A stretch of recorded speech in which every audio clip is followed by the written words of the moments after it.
आइए भक्तों, आज गणेश जी की एक कहानी आप लोगों के सामने लेकर आते हैं। गणेश जी विघ्न हरने वाले व शीघ्र खुश होने वाले देवता हैं। अगर कोई सच्चे मन से गणेश जी को वंदना करता है तो गौरी नंदन तुरंत प्रसन्न होकर उसे आशीर्वाद दे देते हैं।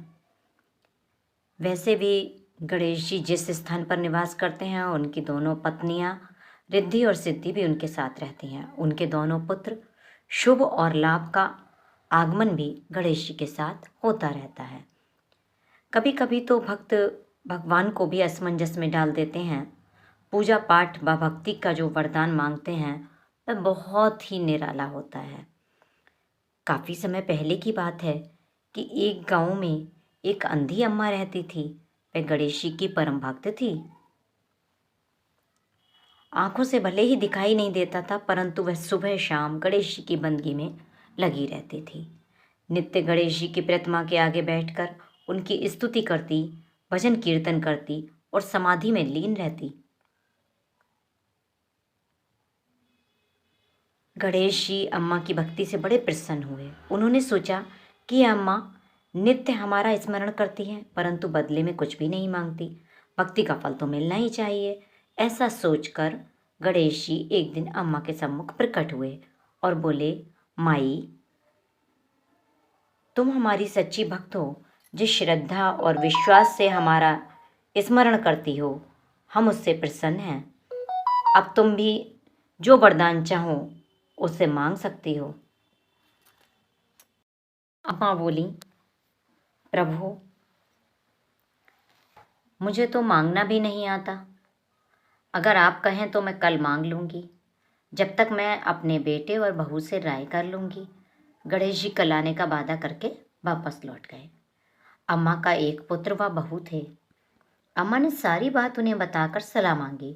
बेटा बोला, माँ, तुम गणेश जी से बहुत सारा पैसा मांग लो, हमारी गरीबी दूर हो जाएगी, सब सुख चैन से रहेंगे। अम्मा की बहू बोली, नहीं, आप एक सुंदर पोते का वरदान मांग लो, वंश को आगे बढ़ाने वाला भी तो चाहिए। अब अम्मा सोच में पड़ गई।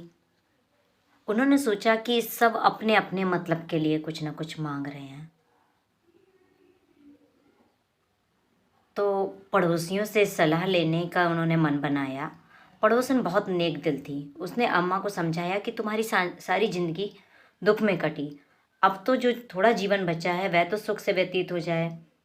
धन अथवा पोते तुम्हारा क्या करे का तुम क्या करोगी, अगर तुम्हारी आंखें ही नहीं हैं, सांसारिक वस्तुएं ही तुम्हारे लिए व्यर्थ हैं।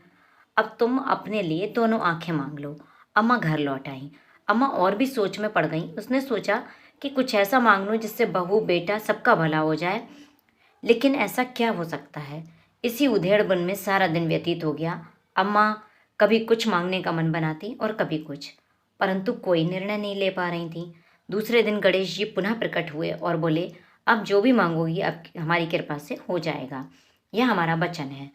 गणेश जी के पावन वचन सुनकर अम्मा बोली, हे गणपति, हे गणराज, आप मुझसे प्रसन्न हैं तो कृपया मुझे इच्छित वरदान दीजिए। मैं अपने पोते को सोने के गिलास में दूध पीते देखना चाहती हूँ। अम्मा की बातें सुनकर गणेश जी उनकी सादगी व सरलता पर मुस्कुरा दिए और बोले, तुमने तो मुझे ही ठग लिया। मैंने तुम्हें एक वरदान मांगने के लिए कहा था, परंतु तुमने तो एक वरदान के साथ ही सब कुछ मांग लिया। तुमने अपने लिए लंबी उम्र, दोनों आंखें मांग ली, बेटे के लिए धन, बहू के लिए पोता भी मांग लिया, और पोता होगा तो ढेर सारा पैसा होगा, तभी तो यह सोने के गिलास में दूध पिएगा। पोते को देखने के लिए तुम जिंदा रहोगी तभी तो देख पाओगी। अब देखने के लिए दो आंखें भी देनी पड़ेंगी।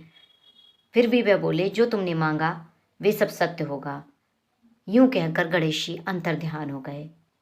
कुछ समय पाकर गणेश जी की कृपा से अम्मा के घर में पोता हुआ, बेटे का कारोबार चल निकला और अम्मा की आंखों की रोशनी वापस लौट आई। अम्मा अपने परिवार सहित सुखपूर्वक दिन व्यतीत करने लगीं और उन्होंने अपना जीवन व्यतीत किया। तो भक्तों, हमारे गणपति ऐसे हैं कि भक्त अगर उन्हें ठगता भी है तब भी वह उस पर कृपा करते हैं। हे गणपति, मेरे सारे भक्तों पर, जो भी इस कथा को सुन रहे हैं, उन पर अपनी कृपा और अनुकंपा बरसाए रखना।